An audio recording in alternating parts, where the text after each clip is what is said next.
Hi friends, ഞാൻ bread കൊണ്ടുള്ള snacks ഉണ്ടാക്കാൻ പോവാണ്. അതിന് 4 ബ്രെഡ് എടുത്തിട്ടുണ്ട്. അത് വക്കൊക്കെ കട്ട് ചെയ്തിട്ട് നടുഭാഗമുള്ളത് കുറച്ച് പൊടിച്ചെടുക്കുക. പിന്നെ അതിലേക്ക് ഒരു അര ഉള്ളി ചെറുതായിട്ട് അരിഞ്ഞിട്ട് ക്യാരറ്റും പിന്നെ അരിഞ്ഞിടുക.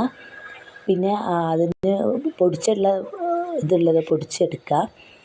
പിന്നെ ഉരുളക്കിഴങ്ങ് നല്ല വേവിച്ചെടുത്തിട്ട് തൊലിയൊക്കെ കളഞ്ഞിട്ട് അതിലേക്ക് ഇടുക. ഇട്ടിട്ട് അതിലേക്ക് ഒരു 1/4 ടീസ്പൂൺ മഞ്ഞൾപ്പൊടിയും പിന്നെ ഒരു 1/2 ടീസ്പൂൺ മുളക് പൊടി,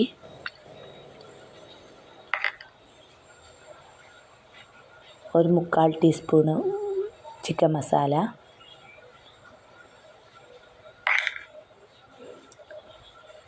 പിന്നെ ആവശ്യത്തിന് ഉപ്പ്. നമ്മൾ എത്ര ഇൻഗ്രീഡിയൻസ് എടുത്തത് അതിൻ്റെ ആവശ്യത്തിന് 1/4 ടീസ്പൂൺ ഉപ്പ്. എല്ലാം കൂടി നന്നായിട്ട് കുഴച്ചിട്ട് നമുക്ക് ആവശ്യമുള്ള ഷേപ്പിലേക്ക് ആക്കിയെടുക്കാം. അപ്പോൾ ഷേപ്പിലേക്ക് ആക്കി കഴിഞ്ഞ ശേഷം ബ്രെഡ് പൊടി ഉണ്ടാവില്ലേ, അതെടുത്തിട്ട് അതിലേക്ക് മുക്കിയെടുക്കുക. അങ്ങോട്ടും ഇങ്ങോട്ടും ആക്കിയിട്ട് അതുപോലെ പല ഷേപ്പും ആക്കി വെച്ചിട്ട് അത് നമ്മൾ തിളച്ച എണ്ണയിൽ പല ഷേപ്പും ആക്കിയെടുക്കുക. തിളച്ച എണ്ണയിൽ